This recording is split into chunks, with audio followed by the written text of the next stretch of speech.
Go anytime. Okay, so I guess the time has come to do our first official enclosure talk on the first customer production unit Heretic. So if you don't know what the Heretic is, this enclosure is an arboreal setup. It's 3 foot wide, it's 2 foot deep, and it's 4 foot tall. And part of this enclosure, it actually comes with the stand, which is a 32.5 inch stand, meant to contain your fan system, which we use for humidity reduction, and it'll also fit like a 5-gallon water jug. So if you end up using a Mist King system, you can tuck all that stuff away in there. But I guess before I get to that, we'll just go over some of the base features, and we'll show you a couple optional upgrades this one is built with. So as far as standard stuff goes in the Heretic, you've got your halogen. So in this unit, we've got a 50 watt in there because it's enough bulb to heat this appropriately without having to be dimmed down constantly. So that's kind of the idea with halogens. You want the smallest wattage halogen you can get away with, running it basically max duty cycle without having to dim it a ton. So the 50 watt seems to work great in this setup. You've got your Luminize Shade Dweller, so that's included as well, and we actually have that sitting externally. So that sits on top of the unit, and we have some Ultra Trick Super Special UV transmissive material there, so it allows UVB to pass. So typically if you're using just like a sheet of acrylic or polycarbonate or something, no UVB is going to pass through there. But we actually managed to source some of this mega painfully expensive material to allow us to do that. So it keeps it outside, and I've left my solar meter at home, of course. But this perch here is at the perfect position to get the appropriate amount of UVB to these upper perches here. So super, super good. The second component that comes with this is going to be the 220 watt Wilbanks Radiant Heat Panel. I like that panel because of its size. So we typically only run these at about, max 50% power output. And you think, well, why don't you just use a smaller panel? I like the surface area. So you can get, like a 125 watt panel, which would probably heat this well enough, but you just don't have the surface area of this large panel up here. So I like the size and I like the shape of it. So we just kind of throttle down the power output in the thermostat. The next component that does come with this dude is on the other side. That is an 80 watt deep heat projector. So we use that one to heat this lower perch down here. So the trick with tall enclosures is getting heat further down in the unit. And it's tough to do that with just something like a radiant heat panel alone, because you're going to have this area essentially nuclear hot to get any of these relatively close, because the temp drop off is pretty significant in an arboreal setup, because a heat panel just cannot project heat down into it. So you've got your lighted basking area on this side. So you've got your halogen, you've got appropriate UVB overlap there. You've got the heat panel, which works kind of as I always call it sort of like a blunt tool to just heat the overall upper air up here. And we're using that deep heat projector to, boom, push some heat further down. So a lot of these animals, they like to be in typically, darker areas. They don't like a whole ton of light. So that's why I wanted to make sure you have a basking area, at least on this other side, that's not so bright versus, obviously your illuminated side. But depending upon your animal behavior, we have some at home that will actually go, and I guess you'd call it cryptic basking. They'll sneak over here for a little bit during the day. They'll hang out under some leaves and they'll soak up some of this light and heat, and then they'll go cruise back over here. Every animal's different, so we've seen them use this setup in a bunch of different ways. They all kind of have their own personality. Some of them like to be a whole lot cooler, some of them like to be a whole lot warmer.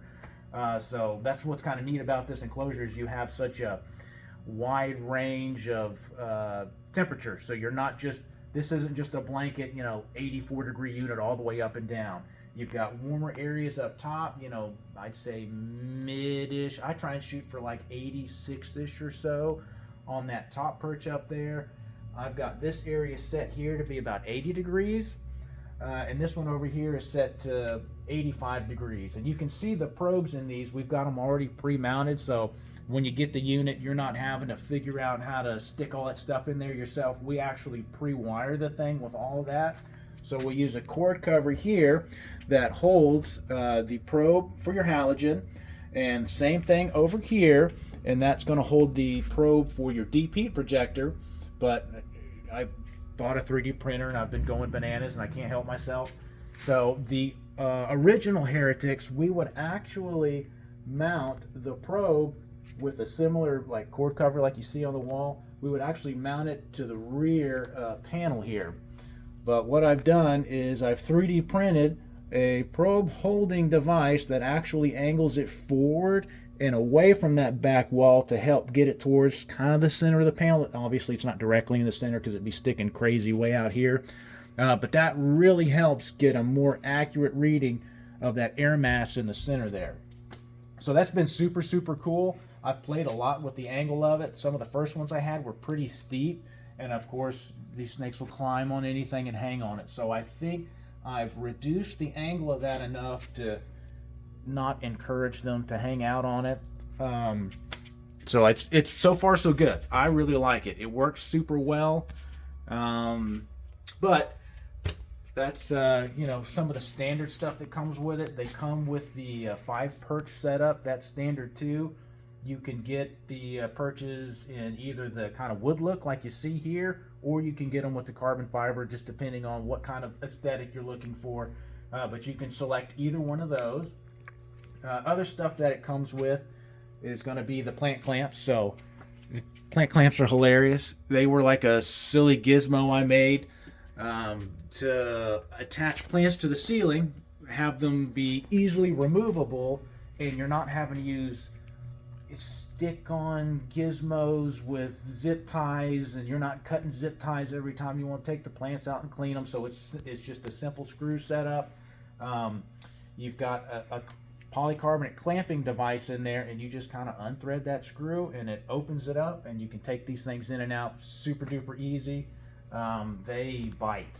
They hold these plants. I have no concern on anything ripping them out. So I mean, you can use the zip tie stuff. I'm sure it works just fine, but this is going to be way more secure. So it does come with the 2 plant clamps, and it comes with the 2 plants. I always do the orange and green. I just kind of like the 2 different colors. I don't know, maybe I just like fall. I'm a weird guy, I guess. Another thing that it comes with standard is going to be the Hydra Claw that you can install your own sensor push. So these use the original, what is it, HT2? HT1. HT1, I'm pretty sure is what it is. And that allows us to install that screw through the hole that comes in the original version of these, and it allows you to clamp it to your Hydra Claw. So if you want to just like kind of move it around and spot check temps, or if you find an area where your animal's, you know, hanging out a lot and you're wanting to see what it looks like there, you can just easily move this thing around, check your temps relatively closely, and you're not having to screw a bunch of stuff into the walls or get crazy with, you know, zip ties and hanging devices to install it. So that's super, super nice. And it comes with another Hydra Claw that's just a plain, just, you know, solid-sided one. So it comes with both of those. You've got your substrate window here. So these enclosures can be used in, what's a fancy word, in a myriad of ways. So you can actually plant this. You've got a super deep substrate area, so if you wanted to do like a bioactive setup, that's totally fine. You got plenty of substrate to do it, and you can plant your plants and do all that stuff. Or we actually use one at home, and it's a potted setup. So I was kind of worried about that, you know, just having, you know, 3 pots in there and tall plants. I was worried about it not working. It actually works super, super duper good. So if you're not wanting, you know, a bunch of soil and all that stuff to take care of, but you want actual live plants, you can easily just put your potted setup in there and take care of it that way. Let's see what other goodies. I guess another big part of this thing is going to be the standard humidity reduction system. So once you start getting a lot of soil in here or large potted plants, typically you're wanting to remove excess humidity, and that's what causes issues. A lot of bioactive or naturalistic kind of setups suffer from too much humidity, and instead of guessing random slots to cut in the back, which I mean, the performance of that's going to vary greatly depending on your home's ambience. So somebody, in humid Florida or Texas is going to have a very different experience than somebody in, say, Canada. But this kind of helps take care of that. So we actually have this device down here, which I've already pre-programmed, that reads this probe in the back, which I found to be a pretty good spot to get kind of a good general overall read of the enclosure, I guess. So I do like it back there. I've tried them higher, tried them forward. I kind of like it in that back corner over there. So you've got, once that probe hits whatever your set humidity parameter is, so I just set it at 60. You can bump it up or down. Obviously the amount of humidity in the enclosure is going to be different in different places. So if you've got an animal who's in a more humid area all the time, you can actually kind of fiddle with this up and down and adjust your other side. But yeah, it's super neat. I've got actually kind of a wet rag. I'll show you sort of how that works while she shows you the inside here. And just real quick, this is a temporary setup, so we went ahead and the customer optioned this one with a Mist King system. So we pre-installed the Mist King, and I like to prime it and run it and make sure it goes through all its cycles appropriately. I've already pre-programmed the Mist King too, and it works super duper good. But I'll show you some other cool stuff on the Mist King here in a second. But if you look in there, that is actually a charcoal filter. So that is typically an exhaust in the setup that these are made for in the real world. But I've redone this setup to work for our enclosure, so it actually pulls air in. So essentially think of it like an intake on your car. So it's going to be the filter which is going to take out your low to the ground here, so all the dog dust and dander and any kind of other stuff you've got around on the ground. It's going to pull in clean air up through that hose. That's a 4-inch inline fan, so it's super duper quiet. And it's got a ton of capacity. I mean, when we run these units, I have them pre-programmed to run on the number 2 setting. They go up to 10, so it can blow a lot of air, but I figured that you just really don't need that much. So running this unit on the 2nd setting is more than enough to pull the excess humidity out. But I'll show you how that thing operates real quick. So you can watch. I'll actually cover this with a wet rag there, and you'll watch the humidity increase. This is super exciting, I know. Great fun. So once it hits 60, you'll see this thing cycle on. Boom, boom. There you go. See, you got your little moisture indicator. Fan kicks on. Can't hear it. Super quiet. And it actually pushes air out of that vent, which you can hardly feel, and it exhausts out the upper front. So that's going to be the exhaust to the unit there. So it just kind of slowly pressurizes it a hair, and you'll walk by and it's just kind of warm, humid air coming out. Super, super neat. And it'll pull itself down until it hits that, usually about 59, 58%, and then it'll boom, shut off. So ours at home, they typically cycle every 15 minutes or so, and they're on for maybe 60 seconds. So you're getting continuous on-off airflow, but it's not sitting there having to just run wide open all day, and it's not never coming on. So that seems to be a super, super good system that will extract that excess humidity so you don't have any of the issues that being too humid creates. Now, some of the options that are available for this unit that the customer picked is, the obvious one is going to be that background. So that's a Universal Rocks background. We offer them in that, I think it's like the Castle Gray color, and we pre-install those too, so that's something that you can select. And I went to crazy with this one. Typically, they're installed with like a sealant, like your GE Silicone 1 or whatever. So I actually seal around the edges of it when we install it, but that's not enough to hold it, so we use actually a bunch of stainless steel small wood screws to hold it. But if you look, you don't see any, because what I did with this one is I got the paint kit from Universal Rocks, which uses essentially that same kind of silicone and the same colored powder material that they use to make this background. So I've actually hand painted 30 plus wood screws back there, and you can't see one of them. So it actually came out super good. I was kind of paranoid about if it would actually work or not, and it came out great. I mean, there are screws completely around the perimeter. I look for spots that kind of poke out in that rear wall there, and I screw those down so I can keep it flat so you don't have any, like, you know, floppy loose pieces on it. So I kind of just poke around and figure out where I need those, and we've just painted all of them. So we've concealed all those screws. Looks awesome. We installed the vent coming into the enclosure over that, so it's actually screwed through and it's bolted from the back side. So super clean in here, super smooth in here. And he's also optioned this unit with a Mist King. That does not come standard, so you can select it with or without the Mist King unit. So that's how we mount the controller out front. So as you can see, you've got both controllers out front, so you can fiddle with those. I preset these as well, so I've got them on the same timer as the ones we have at home. So I've kind of found a balance I like there. It's misting twice a day, once in the morning and once in the evening, like 30 to 45 seconds or so seems to be a-okay as far as that goes. And we use a straight fitting up top. You can use whatever fitting you want. I mean, you can use one of those like crazy angled ones. You can use one of the T ones. But what I found on the angled ones is they like to climb on it and knock them around, and, you know, they just spray everywhere. So what I install in them is going to be the straight fitting. So that's what they call a premium fitting. I guess it's a stainless body versus a plastic body. But like I was saying, this is going to be the straight misting nozzle that we install in these units.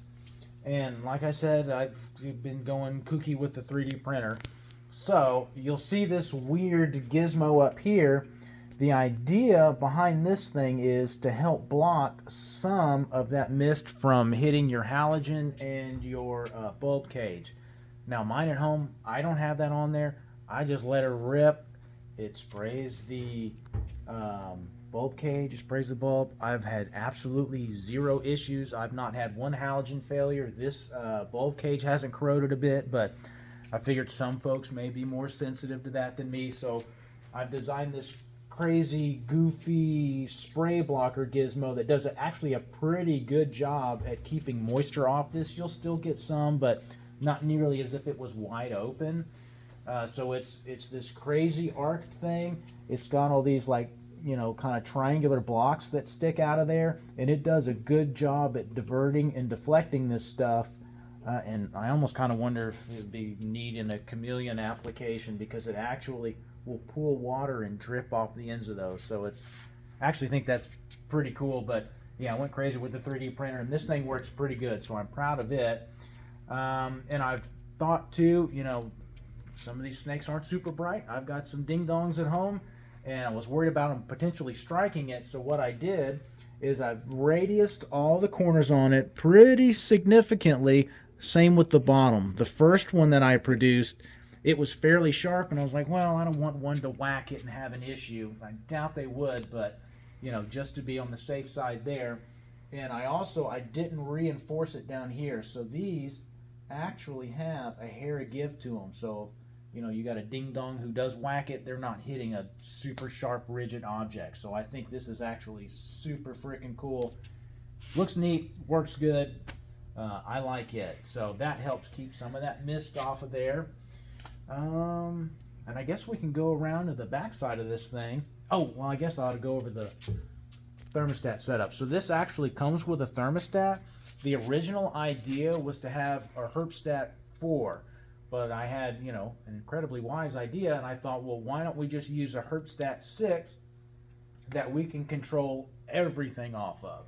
And what I mean by everything is the lights are powered on by this thermostat. Oh yeah, can't forget your Jungle Dawn.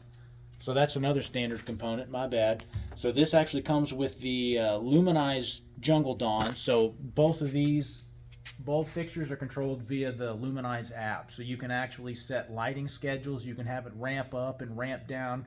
You can create, dawn and dusk and all that stuff. They're super duper cool. The app is a tiny bit clunky. It takes a second to figure it out. The way my mind works was kind of different than the app, but it's super easy. It's just slightly clunky, but they work awesome. I love them. And we use them on like the latest versions we have at the house. It's been great. So I'm definitely a fan of those guys, and being able to just, instead of having a dimmable LED, you're flipping a switch to see what's going on in there. If you just go by with your phone and say it's the middle of the night, you need to peek in there real quick, you can just grab the app and just slide them up to full power real quick, check it down in there, and just turn it back to your set schedule. So those lights are awesome. But the Herbstat 6 up here, it controls the lights, so it gives constant power to those, so you're not using the thermostat to increase or decrease power to them. They receive 100% power all the time because the dimming is controlled through the app. And these guys here, your Mist King and your ventilation system, those are powered by the Herbstat as well. So instead of having 8 million cords and sockets and plugs you run into all over your house, you've got one that goes into this Herbstat, and then from that Herbstat it powers everything else. So the same principle applies with these components. We've got them set to the lighting mode, but all that means is they just receive 100% power all the time. So the Herbstat has a night drop feature that you can't turn off in the lighting mode. So just day and night, I have it receiving 100% power all the time, so it never loses juice. So you need to run those at 100%, which that we have preset when it leaves here, so you shouldn't have to worry about it any. But it does make everything way easier to manage when you have it plugged into one hub instead of a bunch of power strips all over the house. So super cool. I like how that works, and I have tested it. It does work. So it's that thermostat has plenty of juice to handle this low voltage stuff. So it doesn't take a bunch of juice to run any of these things. But yeah, we'll peek down in here. Yeah, so this is where your 5-gallon jug would sit. So you go to the grocery store and you see those big containers, I guess you use for the office to put in the water cooler. You just set one of those in there, and this hose you just stab straight down into the top of it, and you just point it towards the bottom. Ours, like I'd say, we run 2 enclosures per one of those bottles. You can use way more. I think this one system will run like 10 nozzles, 10, yeah. I think. The setup we use at home, it's running 3 or 4 nozzles or so, and cycling it twice a day. I mean, it takes like probably 3 or so months before you go through one of those 5-gallon jugs. So it's not like, oh my god, every day you're filling the thing up. It actually doesn't use that much water, so it's no headache there, and you just go and exchange them super duper easy. And you've got good clean water. You're not having to use your tap water at home and getting everything covered in hard water spots. So I like that system. We've got the pump. It's mounted to the floor, which is no big deal once you prime the system. You've got your hose that sticks towards the bottom of your jug there, and it just pulls water. And once you've got an inch or so left in the bottom, you just swap them out. Easy peasy. But we can go around to the back side of this guy and see what we got going on in the rear here.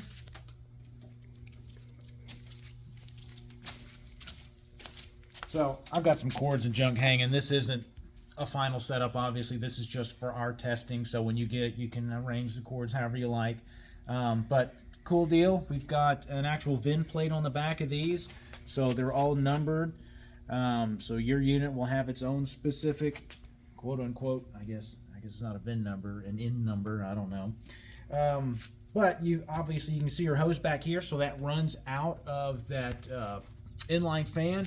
It comes out the rear, it runs up here, and it goes into the back of the enclosure. So you've probably got 6 or so inches here, so when you just make sure when you're planning out your space, you can account for this, because it's going to be behind the unit up against the wall or whatever.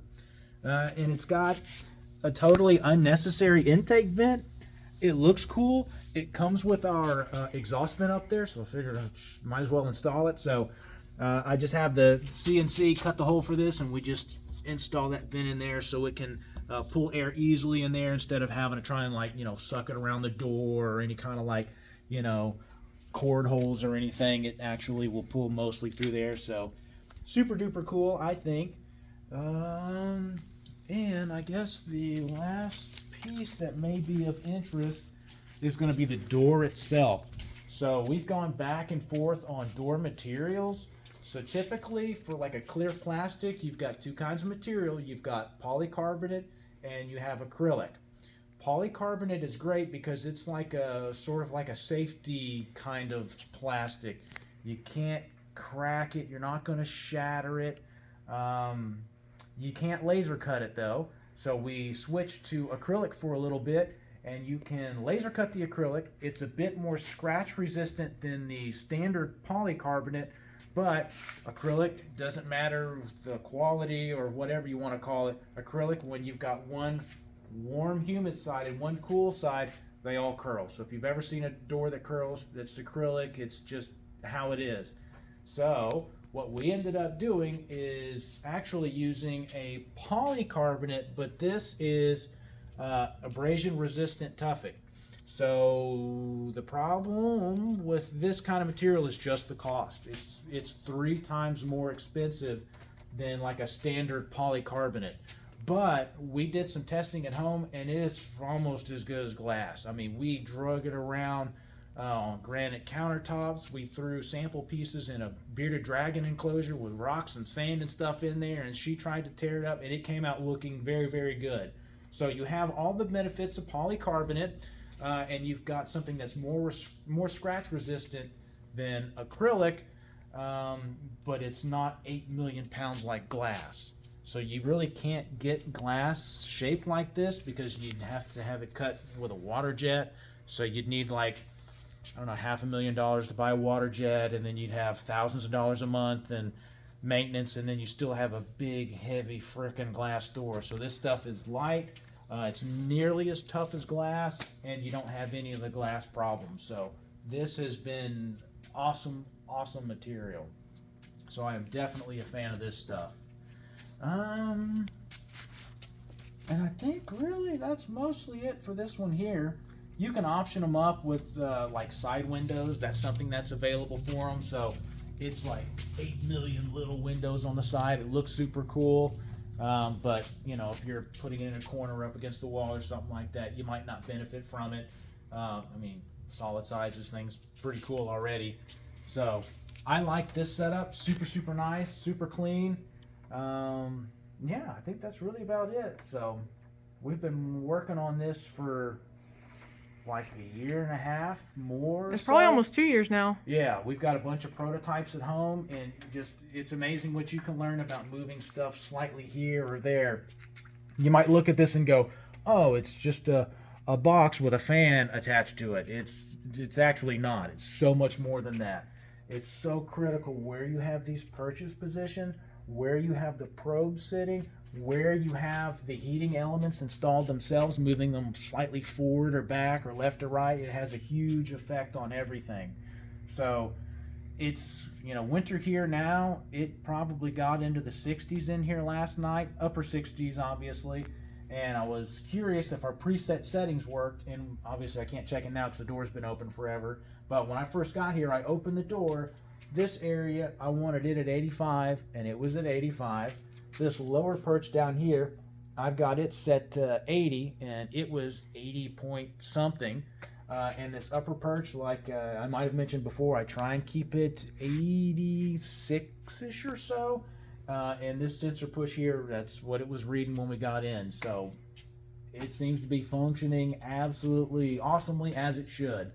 So obviously the colder your home ambient is, the wider the gap in temps, because you just can't, you're not heating it magically from the floor up. So the cooler it is, the more that temperature gradient is, and obviously the warmer it gets, the more stable it is over the whole thing. But this enclosure has plenty of the correct hot and cool parameters all in one.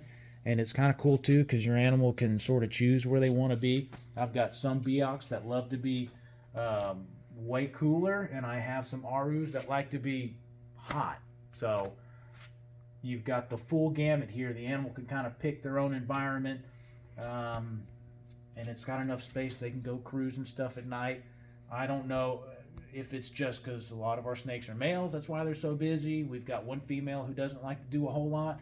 The males, they're all over the place. It's crazy how much they climb all over this thing all night. So it's really fun to watch them get to stretch out and check different stuff out. It's cool watching them kind of cruise around throughout the day and pick their environment. I like this box. It is awesome. This enclosure is sweet. I'm very proud of them. And I think we done good making it. So we sure enough tried, and I think we have got it dialed here. So hopefully we can translate this system into other sizes and models and stuff as we go. But I wanted to try and get this one right first and understand what happens when, 1 + 2 = 3 and you start moving stuff around. I want to know how it reacts, and I think I've got it pretty dialed in this thing. So yeah, Heretic. Sweet. You need 1 or 2 or 10. Yep. So we've got a pallet over there. We're actually going to crate this thing. So a lot of folks will ship stuff freight, which means they just laid it on a pallet that's the wrong size and they wrapped it in some saran wrap and hope it makes it. So we actually crate all of our freight stuff. This will be no exception. So we actually use a bunch of OSB that we actually mount to the pallet itself, and we surround this whole thing and foam and edges, and then we actually put that OSB around it. We'll cut it down to fit it, so it's super tough. So the idea is for it to make it to you in the same condition it left here. So it's a little extra work, costs us a little more to do, but it's a much better experience for you when you get it. You're not having to, oh my God, worry about it being smashed. So we do a lot of work to make sure that's not an issue. Yeah, super duper sweet.